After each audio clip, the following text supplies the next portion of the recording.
Now, so here we're gone for 48 hours, 72 hours. People are coming in now.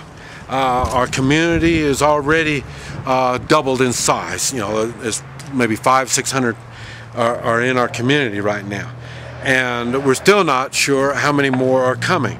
According to the papers that the housing militia has, it should be only another 100 or so coming. But one thing, okay, we already realize if there's a law, there's corruption in the law. And that's what got the United States all screwed up the way it is now, all the corruption. So, let's see. So now, what we've got to deal with is not so much the corruption, but what we have to do is we need to come up with a short-term plan where we can do the morally correct thing. So, in other words, that's the problem with making a law. When you make a law, you really need to stay with the law. There's always going to be exceptions to the law. And that's why I get really hyper when they come up with no tolerance. That's bullshit. There's an exception all the time, and I'm usually the exception. So that's why I'm like that. But let's say we've got enough, let's say 600. We got a list of 600 people that are coming. And they're still coming. Now we have to make judgment calls. We have to use morals. And when I say morals, I am not saying, well, look, there's women and children. We need to allow them in. I'm not saying that. Morals, okay, we have to get our priorities straight. Now that is going to be the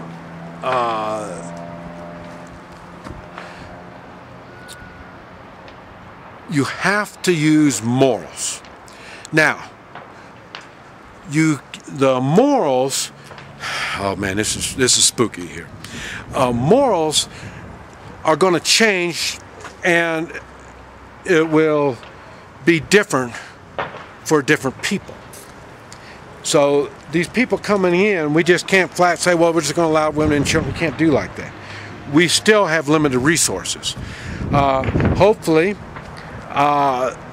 we will be coordinated enough where the housing and logistics and the camp managers, all these people can have their heads together and realize how much resources do we have, how much food do we have.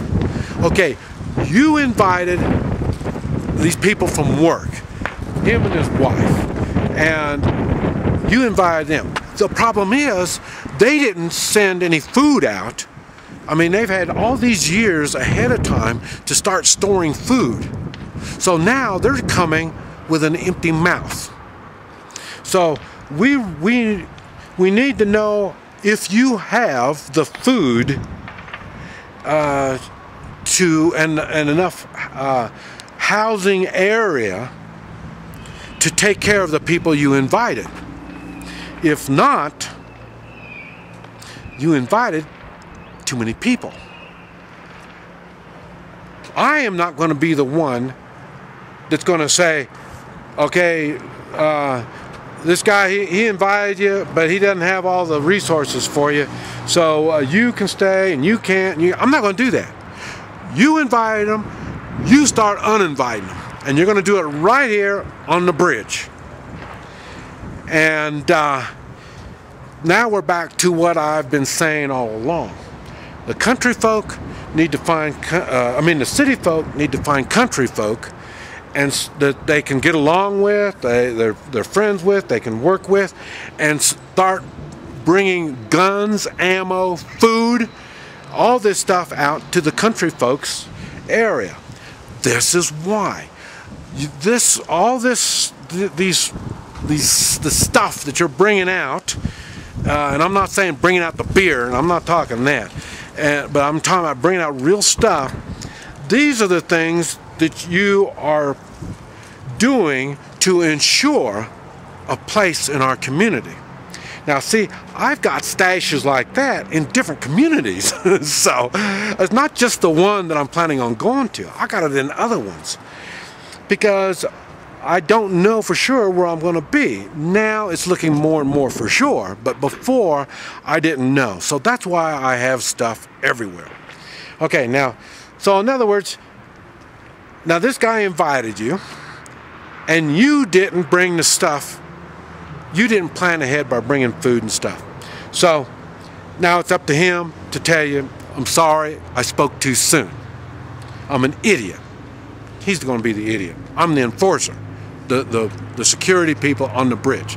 They're the enforcer. Make sure you're not coming across the bridge. Okay. Now, let's say you did. You were smart enough to have ammunition, guns, plenty of food, you've got blankets, you've got supplies out there. Matter of fact, you were even so smart that you even already brought a camper out there. You keep your camper at your friend's house in our community. Your camper is there and it's full of food and guns and all kinds of good shit. You are welcome in our community. In other words, your friend did a good job in inviting you. And the rest of us, we have open arms. Come join us. Why? Because you're part of us 3%ers. You've thought ahead. You've got your shit together. And so now the rest of it is just, now you've already done the physical part of having the stuff to show us that you are one of us. Now you have to do the other part, and that's you have to join us. You have to do things. You will be joining.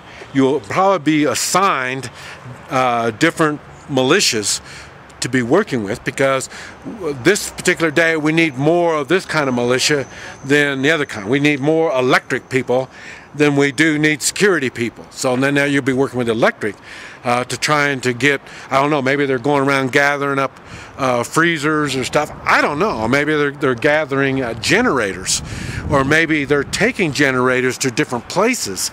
Maybe they're going to alternate the use of generators in different houses every other day. You can have electricity or something, you know, for 2 or 4 hours every day. You know, I don't know. That's something that your manager and logistics and all these people have to figure out. Okay, so, but like I say, you are welcomed in the community. Now we just have to make sure you have a good attitude. Okay, and you have to be able to want to go in, even though I don't know anything about electric, it's okay. You go in there, they're going to teach you. That's what we do. We learn from each other in these militias. Okay, how about my wife? Well, okay, she's in good shape. They need help in making food. So, you know, can she cook? Does she want to cook? Ask her, you know, so we'll see what she wants to do. Well, I really don't like cooking. Okay, we got sewing. I mean, we're making things. You know, there's always something to do. There's always something to do. And if your wife is older and she's not in real good health, maybe she can do babysitting.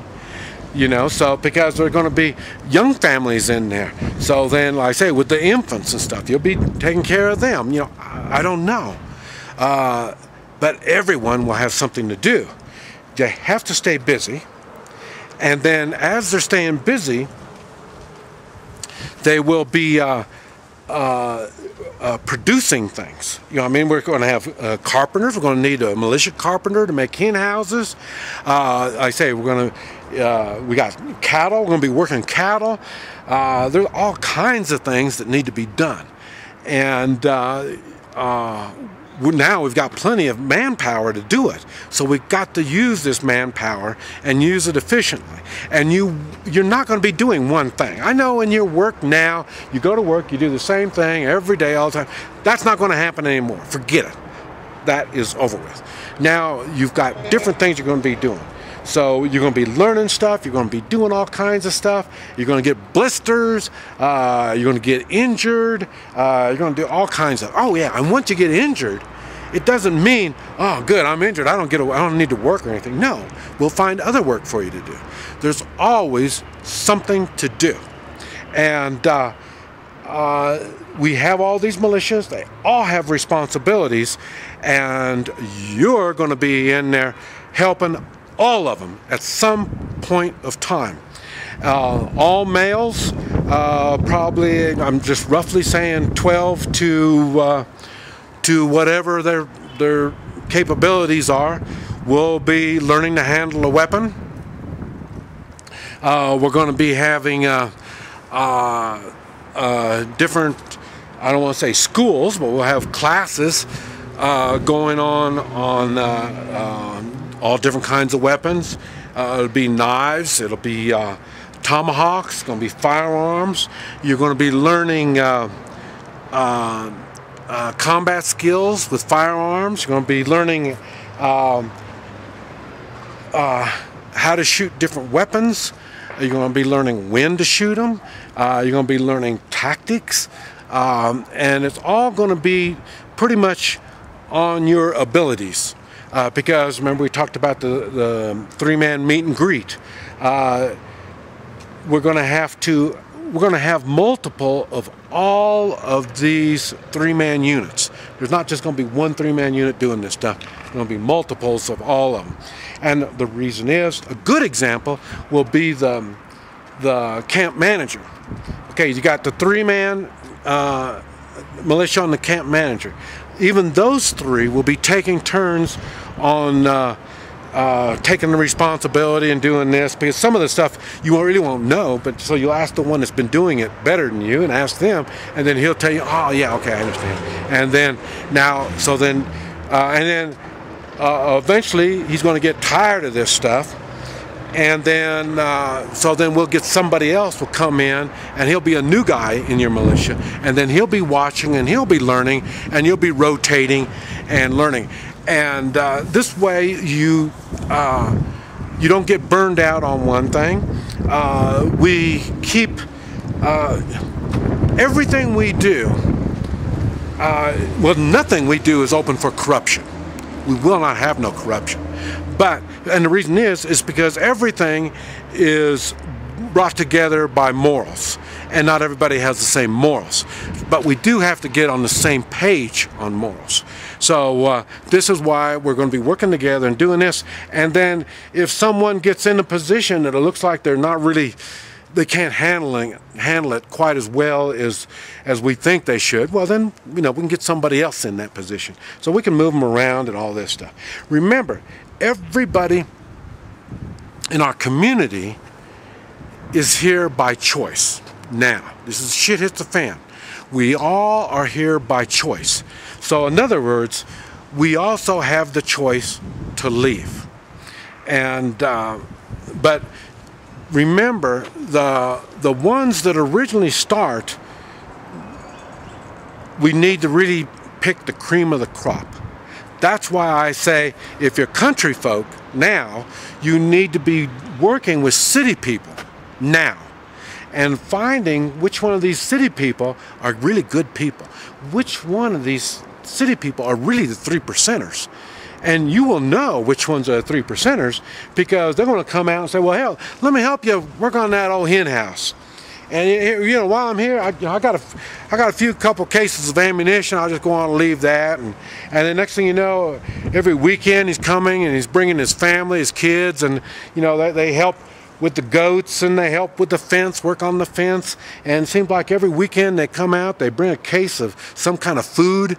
They're always doing this kind of stuff. Kind of sounds like somebody we want in our community.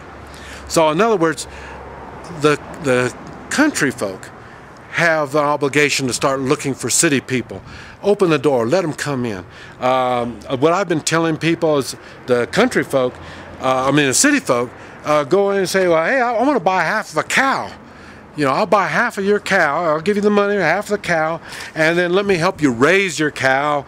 And you see, now next thing you know, he's here helping, working on the fence and stuff like that. What do we say? Every time he comes out, he's bringing more food. He's bringing something.